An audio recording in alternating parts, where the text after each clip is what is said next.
We are here today with Jenn Roveto, the head girls badminton coach. Jen, I want to get right into this with you and talk about your season. You guys are the defending league back to back league champions for badminton. Can you tell us a little about what this upcoming season was going to be about and just how you plan to capture your third title? Sure. We were really excited. This was going to be the first year that we had returners who not only had won previously, who were really in a great position to lead the team. We were hoping for another victory, and we were really excited because the whole league was actually completely shaken up this year. Every school had a shift in coaching staff, including and especially the two main competitors for the league. So it was something that we were really looking forward to. It's never a guarantee, but when coaches change, there's always like unsure territory over there. Now, I have to compliment you because this is your third year coming in as the head coach, and this program has just thrived. I mean, you girls came out of the gates, no questions asked, and went right after that title. And then year two, the ladies came back and were again very into your program. Can you maybe talk about what maybe the change was prior to you becoming the head coach in these past 2 years of success? Sure. I think a large part of the different dynamic, because I don't like the word problem. Like there wasn't a problem there. It was different because everybody leads differently. And I think the issue was that the sport was viewed more as a club. And people who wanted something to do in the spring were going out to play badminton because there is a varsity letter involved and the chance to be part of athletics. So I think that mentality was the issue because when you do look at something as just a club, it is a different mindset and therefore I think can certainly overflow into work ethic.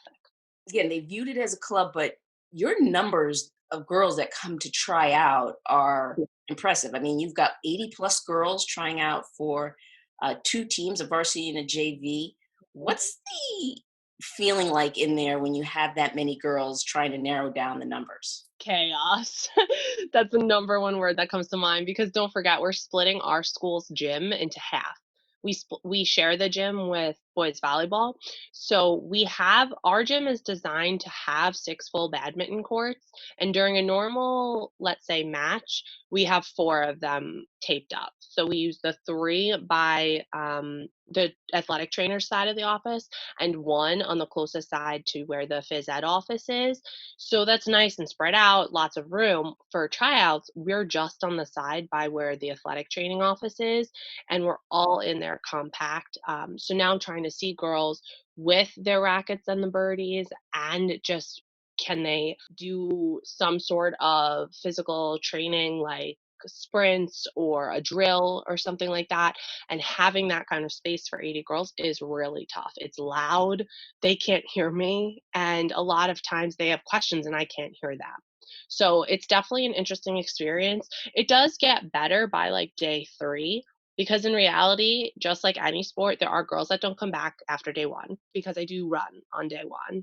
And once they do that, some girls just choose not to come back. Then as the numbers go down by the end, I can not look so much at girls that I already know what they're capable of and focus more on girls that are brand new that I need to see can they help us grow our program. Now, when we talk again about your program, the success, the number of ladies that are coming out there to be involved, do you feel now that this program it obviously is making a name for itself, but do you notice that maybe your girls are doing more in the fall and the winter to get ready for this It's spring? a great question. I actually get asked that every year by incoming freshman parents.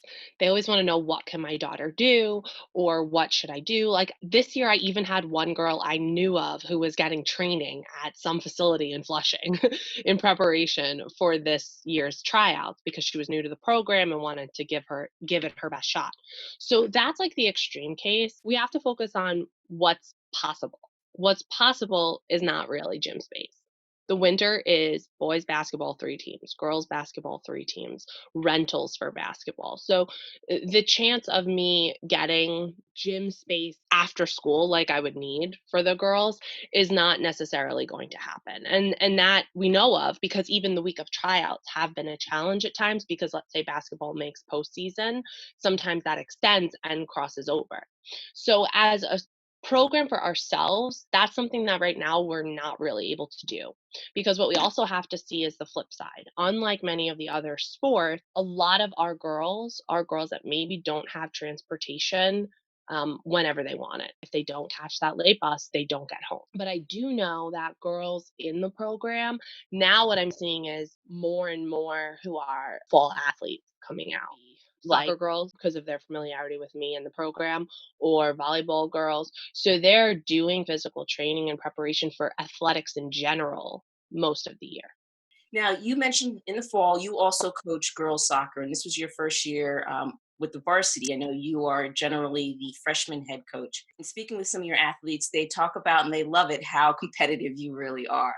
So, do you feel that that winning nature in the fall kind of carries with you as far as your training program come the spring? Absolutely. Yeah, I'm 100% convinced because so one of the biggest things that was part of my plan when I took over as head coach was that we were going to become less of an individual sport and more of a team sport. I've played soccer since I was 5, so that's really all I knew. And when I wanted to make this change, I really just had to think about what would I do when I'm training kids on the soccer field because it's a whole different mentality. A lot of badminton is playing individually, but your individual success on your court, whether it's 1 through 4, determines the team's success. And I think that overwhelming sense of individuality kind of negatively impacted the program because whether you're successful or not as an individual can negatively affect the team. And that's kind of the big switch that we made is because in soccer, you might have an incredible skill set and talent level, but if you don't ever communicate with your team and you're not willing to be a team player, the team can't win. And that has been a lesson in soccer since day one. So it really had to transcend here to badminton. A little about the season. So in Mhm. 2018, you upset Sacred Heart with a 5-2, and then this finished the season 8-4. Yes. So in the 2018 season, my first season as head coach, we had an 8-4 final season, but that win against Sacred Heart is what clinched us that position of coming in technically third place, but that's because our two losses, so our 4 losses were both to the two league leaders, which was Our Lady Mercy Academy and St. John the Baptist High School. Traditionally, they've always been at the top, and then that next level spot has was up for grabs, and we had to beat Sacred Heart to land there, and the girls played probably the best they played all season against them, which was really exciting, and I think that really gave them the drive to see that they can do this. And then so going into 2019, you really capitalized on your season and went 12-0. It was definitely the coolest feeling ever. Interesting to say, but literally 2 years prior, the girls went 0-12. So it was like a complete reversal. And I think for the longtime players, the girls that grew and evolved with the program, that was the greatest feeling because as a freshman now, they were losing every match and they didn't know how to change it. And I would always remind them, like, from an assistant's perspective, like, you have to play harder if you want to win. That's just the way it works in any sport. And then to see the transformation the next year, they started to believe it. I guess just 2019, something hit them like a fire that I couldn't stop, and they went for it. And I think personally, what made them know they can do it was the first match that they beat either St. John's or Our Lady of Mercy. But once they beat one of those teams one time, that's really all it took for them to know that they could do it the whole season. I know you had talked a little about the type of player that comes Mhm. out there and is most successful. Can you kind of tell us about the athletes that you have out on your court? I have a wide variety, which is part of the best part of this program because we have girls coming from such different backgrounds. There are a number of girls from the UTP program that do come out and are very successful. There are a number of girls that come out from the soccer program and the volleyball program. And what I like about that is both girls are bringing different strengths. Two of our best players were one of them you mentioned, Paige Pagano and Emma Bennis. They were both past volleyball players, whether for school or not. Something that I found so unique about them was they weren't afraid of the gym floor. And that's something that I find with a lot of people. If you're not a volleyball player or basketball, you're not used to hitting that gym floor hard, then you're scared of it because you think it's going to hurt. But for the two of them, their volleyball training allowed them to literally go after every single birdie. And that's what helped them be so successful because in this sport, if you don't reach and you're not willing to go the extra even inch to get it, the birdie's going to fall to the ground. And then you're going to lose that point and possibly the whole match. So I find that's a huge advantage. Whereas maybe the soccer girls, their agility is something that's a little bit different and beneficial. And then don't forget, plenty of girls that are not, 2, 3 sport athletes at St. Anthony's. I do also have tennis players come out. That depends, though. Some of them might be spring sport athletes, so I lose those girls. But I do have a handful of successful tennis players.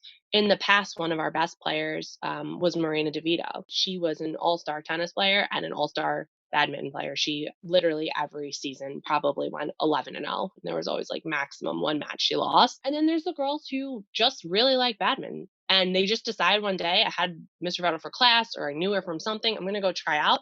And they're super successful. And one of them is Emily Allen, who you just interviewed. Emily came out one year just because she wanted to play and be part of the program, and she was a rock star. She was so good with her partner Christine, and it was so nice to watch. Now, some of the ladies coming back this year. You had Joanne D'Alonzo, Ali Mhm. Carney, Christina Lupo. You mentioned Emily Baines. We talked about Paige Pagano, Courtney Clifford. Now, these girls are all league seniors. Yeah. So you're losing a lot of great depth. But with your numbers, do you worry or think about, okay, what am I doing in 2021? What do I have coming back? So right now, the thought is just looking at the list, and typically speaking, what's really kind of interesting about our sport is a lot of the other coaches this season kind of had an idea of who was definitely going to come out and not. We're still relatively new, not new as a program, but in our evolution. And I honestly can tell you that every year, unless I go seek girls out and confirm like you're definitely coming back, right? It's honestly shot in the dark. We don't always know who's coming back. I mean, I know of two girls who had been players on the team for 3 years and they weren't coming back for senior year.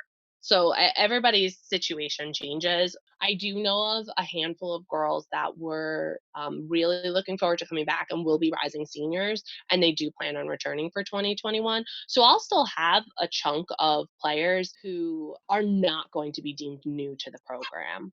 We do carry such a large roster, at least typically. I did plan on changing that this year. I was going to cut down a lot. So badminton's so particular.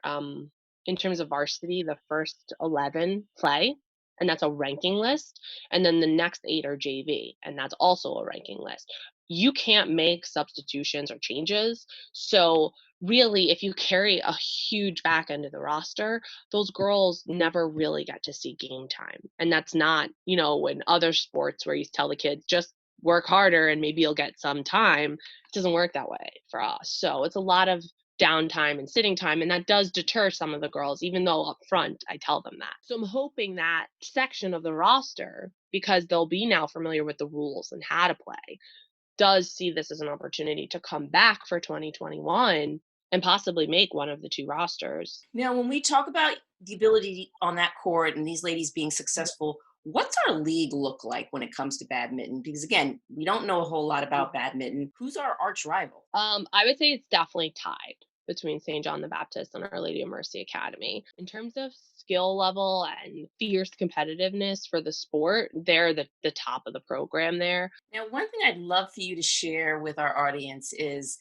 I love being a fan of Friars. I love cheering. I love just getting out there and just rooting for whoever's on the field or court. Now, when I went to my first badminton game or match, I was a little bit in shock. There were seats and I wasn't allowed to say anything. Can you just explain that fan experience? Oh, yes. Don't worry. You are one of many who feel that, including me.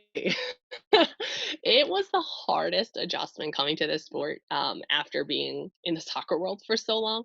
I am a screamer and a yeller, and it's not bad. Like, a lot of times it's just positive and affirmation, but you can't do that. It's just, deemed a silent sport, and by silent, I do mean if you make noises or cheer or even communicate with your player on the court during a match, there are plenty of other coaches and players that will have a very hard time with it and be unkind. I could just give you an example of that.